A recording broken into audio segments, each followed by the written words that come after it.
Hello, and welcome to the Spoonie Authors Podcast, a podcast where we explore a different disabled author's stories each week. I am your host, Diana Gunn, and joining us today is Stephen Graham King. Stephen Graham King is a writer, photographer, and disabled cancer survivor. He is currently working on the fourth book of his space opera series, The Maverick Cycle. Hello, Stephen. Hello, Diana. Lovely to be here. It is lovely to have you. I'm very excited, and I'm very excited to hear more about your work. So let's start there. Tell us more about the Maverick Cycle. A friend of mine called it a cross between Killjoys and Firefly, only it's queer. Which are admittedly two of my favorite shows. So you Awesome. got me hook, line, and sinker. I've been a lover of space opera since I was like tiny. And it was one of those things that not seeing queer people represented in that genre for so many years, I wanted to write something where the queer people weren't the sidekicks or the funny best friend or even worse, the victim, where they were the people who were the heroes. So the smartass pilot is pansexual and the tech genius is gay and there's polyamorous people and there's trans people and they're all the important parts of the story. They're the ones who get involved in the situations and who end up saving the day. So it was kind of something that's been with me. I started writing the first one years ago. It was probably close to 25, 30 years. I started a first draft. And wow. They sort of been with me for years and years and years until I grew to the point where I could do the story and the characters justice. And so the 3 books are out now. I finished the first draft of the 4th, and I literally have about a couple thousand words of the 5th. So they keep having stories that they want me to tell. So I feel I have to. Well, that sounds amazing to me. Can you tell us a bit more about some of the things that your characters face, some of the actual stories within the books? The first one came out of actually, I had a dream, and it was these 2 men that had this huge history from many years prior, and a relationship had ended within difficulty for them, and one of them contacted the other and said, "I need your help. This terrible thing is happening." So the first one evolved out of that and became a story about 2 very different cultures that are they have their own ingrained reasons for disliking and not trusting each other, and our heroes getting involved in that conflict because of this years ago relationship and unresolved feelings between these 2 men. The second one became a little bit more of a straight up techno thriller, sort of a bit of Ocean's 11. One of my friends jokingly called it How to Steal a Wormhole. So it became a little bit more of a different kind of story, and it introduced a new character who has gone on into the consecutive books as well. So the third one was sort of a continuation. A year or so later, we get another adventure, and characters from the first book come back, and so it's been a really fun playground to play in. Sounds like a great adventure. My goodness, 25, 3 years. I'm like in that age range. Your book is almost as old as me. So in the Maverick Cycle, one of your major characters becomes partway in the Maverick Cycle, words are hard, folks. I don't know why I do this for a living. In the Maverick Cycle, one of your major characters becomes disabled partway through. Why did you choose to explore this storyline? Well, it started out as just a case of, in the book that I was writing, I sort of needed something terrible to happen, and somebody needed to be hurt, and I think it needed to show that the stakes were serious. And initially, I just kind of envisioned it as, it's the far future. We have all this amazing technology. Everything will be fine, and it'll just be fixed. And then when I came back to it in the next book, the first draft had it be just sort of, oh, well, he's fixed, and other than, some PTSD type things, he's physically fine. But when I went back and read it, it didn't feel right. It felt like there needed to be something more. And I sort of drew on myself because I have after some major surgery on my leg many years ago, I kind of have a little bit of peripheral neuropathy in one of my feet that just goes from. What exactly does that mean? It's sort of a weird sensation. One of the doctors described it as this. The term that is often used is a painful numbness. Oh, fun. So it's sort of it's there's a bit of reduced sensation, but at the same time, when the weather is really hot or really humid, it feels almost like pressure on it. Interesting. So it's just a bit of nerve damage from the surgery that I've always sort of felt to varying degrees depending on the conditions around me. And and I know several people who deal with different types of disabilities and those types of chronic pain situations, and sort of having listened to them and listen to my own body and what it told me about what I've gone through to a lesser degree, that it seemed like a sensible, logical thing that this would be a consequence of what this character had gone through, that it would be something that would affect them and would have ramifications, but at the same time wouldn't be so severe that the person couldn't function anymore.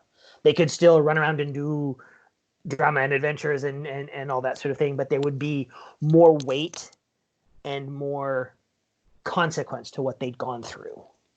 So it was kind of it just felt like it needed to be more, that even though there was wonderful technology, there was still, it wasn't perfect. And that sort of, I think it allowed me to add a little bit more to the story and a little bit more weight to the story. Yeah, I think that's really an important thing. I think that especially, when you are writing a series that's going to be several books long, it can, if nobody gets, seriously injured, it can start to feel like there are no stakes. I can think of many, many TV shows where it's like, it's fulfilling because it's a great way to turn the brain off, but you just know that nobody's going to get seriously hurt, and that there are no stakes, especially shows with certain era. My friends and I always used to joke about Star Trek and the reset button, that you'd go through an entire episode of this dramatic story, and then at the end everything would be back the way it was at the beginning. And it's fun when you get to do something like this, where you're writing more stories about the same group of characters. You get to show how their lives progress and how they change and how their circumstances change. And this was just another one of those things to look at and go, okay, this thing happened. There's more to it than that. We can't just switch it off. Yeah, and I think that Star Trek really does fall into that trap a little bit. They seem to have this thing where in a lot of the shows, the only thing that ever actually changes in anyone's lives is that some of the people become romantically involved. And sometimes, they will have a storyline that seems like it's going to have far-reaching impact and that somebody gets seriously hurt, but everything's fine in the next episode because they fixed everything. It's interesting. I mean, I find it's really hard for me now to watch Next Generation for that very reason. I can watch Deep Space Nine because I think Deep Space Nine was better, and them at sort of what happens at the beginning of the season has an effect at what later on, and I think they're doing a much better job with that with the newer incarnations as well, with like Discovery, and from what little I've seen of Picard, then I think they understand that now, because storytelling has changed since Next Gen and DS9 and Voyager were airing first time. We've had so many other types of shows that dealt more seriously with serialized storytelling and longer arcs and that sort of thing. So So I think Yeah. the new series have understand that that's a different thing now. I think there's always been that expectation of arcs like that in books, in book series. But absolutely more so now, because now all of the media that we are consuming has that kind of framework. So that's really important to consider. Yeah. And also, if the disability is made worse by the weather, that would make it really convenient to just spend all your time on a spaceship, right? Yeah. In controlled conditions. What do you mean I have to go outside? I'm staying in here. Love it. So, I have personally found that when writing about even my own experience, I learned so much from the characters I'm writing. What have you learned from writing this disability journey for your character, and how does that reflect upon your own experiences as a disabled person? You know, it's interesting. Even though I've lived with this for 20 years now. There's always been a part of me that when I often look at the possibilities of disability storytelling as, well, how can they do that? How could they do that? You know, they have a disability. How can they do X? How can they do Y? And fallen into that pattern of thinking that a person with a disability just could not do those things, as opposed to that there would be that there could be accommodations, and there are ways around it, and there are technologies. I'm reading a series right now where two of the main characters, who are the pilots of the ship, basically have this little egg-shaped, conveyance vehicle because this horrible thing happened to them many years before. And they're pivotal to this story, and they do what they do, but they're not the ones that go out onto the planets or do the EVAs. They're the ones that fly the ship and have the ideas and do that. So there's understanding the ways that you can write to that rather than shy away from it, if that makes any sense. That there are ways that people with disabilities can be worked into the stories. Yeah. One of my favorite things, it was not an overly great movie, but Alien Resurrection, where they had the character in the wheelchair, and I spent the entire film going, the dude in the wheelchair is going to get it. And everyone died around them. And they were fine. And I got to the end, and I was thrilled that the little dude in the little motorized wheelchair with the built-in guns and everything made it to the end of the film.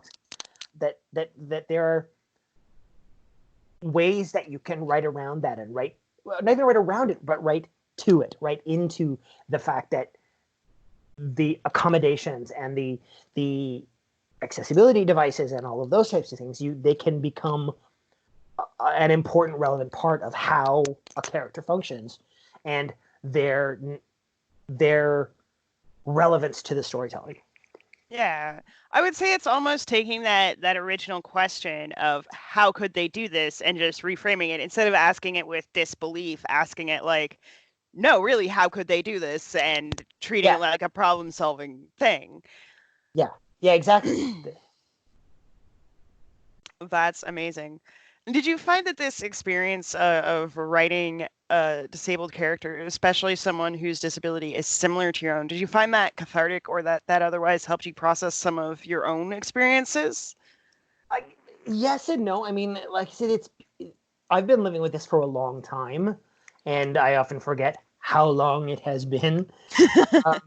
But it was freeing to sort of go, okay, that it allowed me to sort of relook at my own life and sort of think, well, wait a minute, of course, the things that you do and that you manage and that you handle during the day, and how you cope with getting up and down a flight of stairs or getting to and from, or when it's icy outside, that I had been kind of doing a bunch of these things already, just not with, laser in my hand, and it was just a day-to-day thing of, oh right, that an appreciation of what I've managed to do in the interim that maybe I'm not doing that type of superheroic thing, but living with discomfort and disability and weakness and having to find special ways to do things on a day-to-day basis, that those are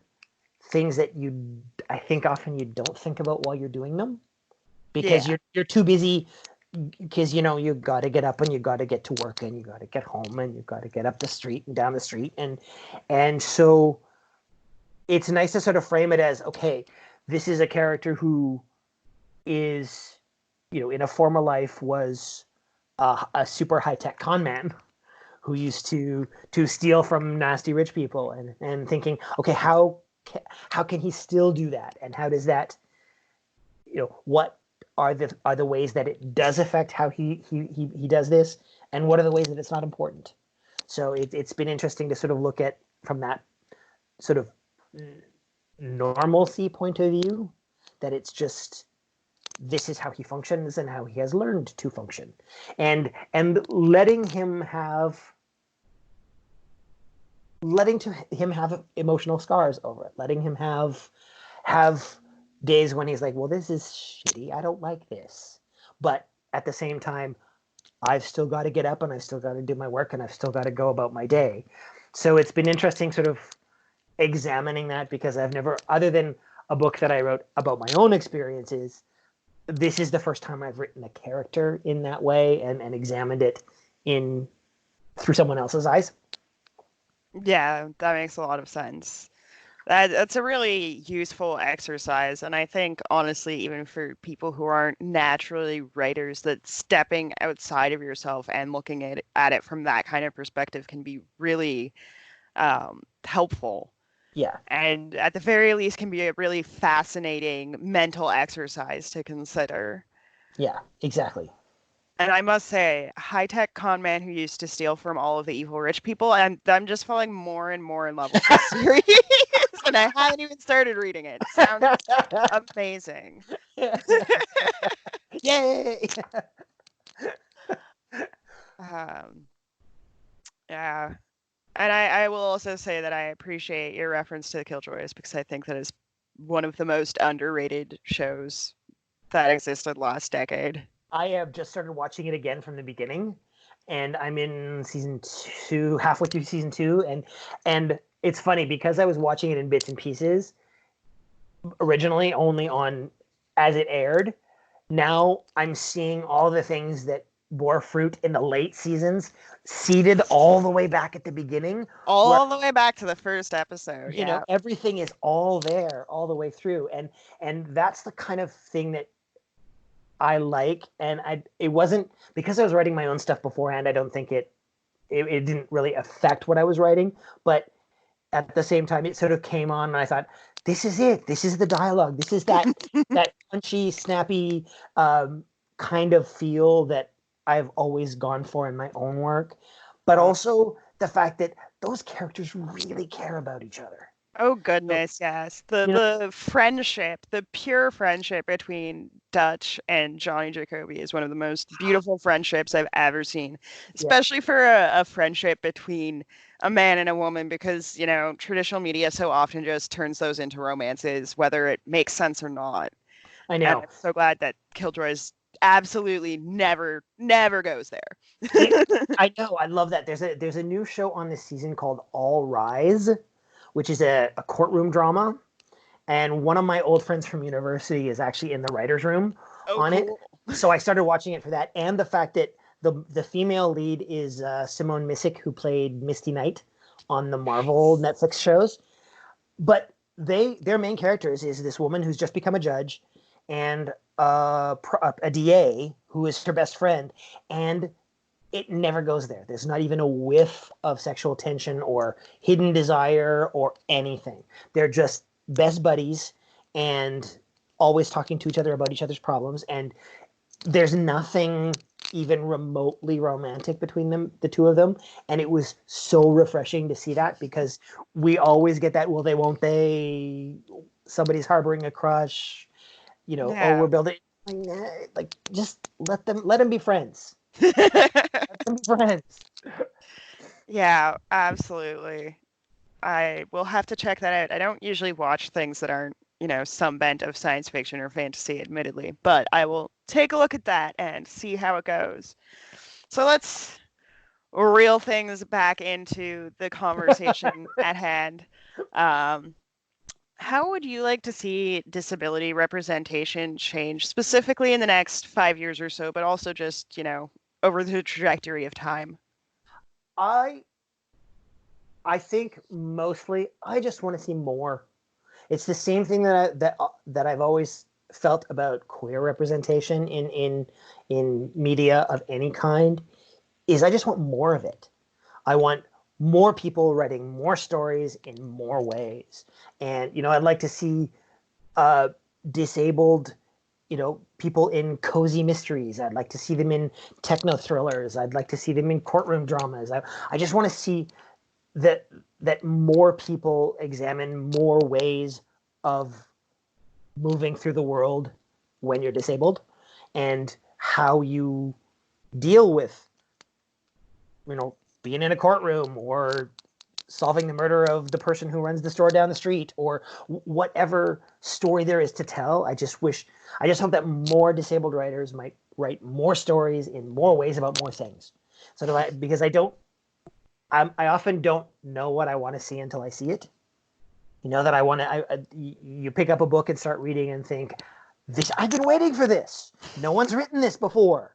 And so there's that, when you can see something that tells a story in a new way and examines what a disabled person can be and can accomplish in an authentic, genuine way, because the author knows that and comes from that point of view.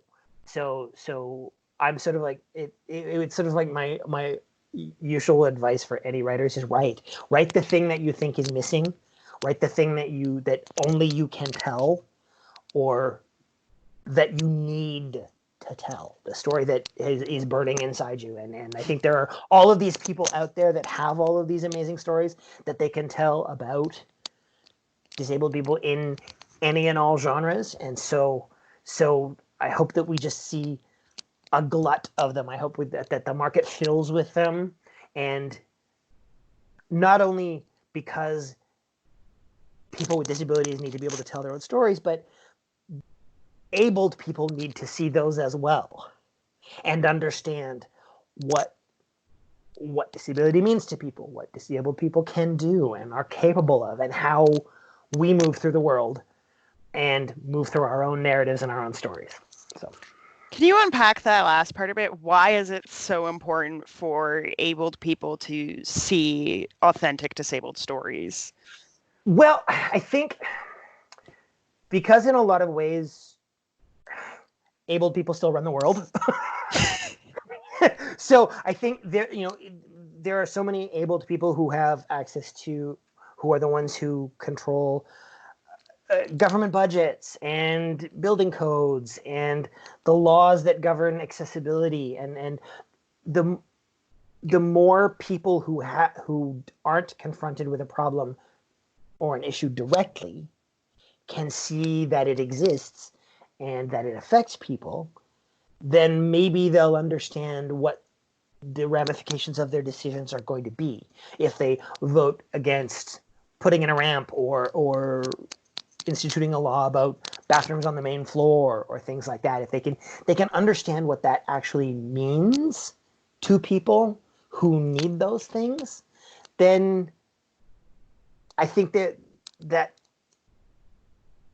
with that understanding, they can move forward in making those decisions in a wiser, more compassionate way, if they actually understand. And if we write the stories that they can understand, because they are not just narratives about disability, but they're really good stories as well, then I think that's how you get people. You get people with story.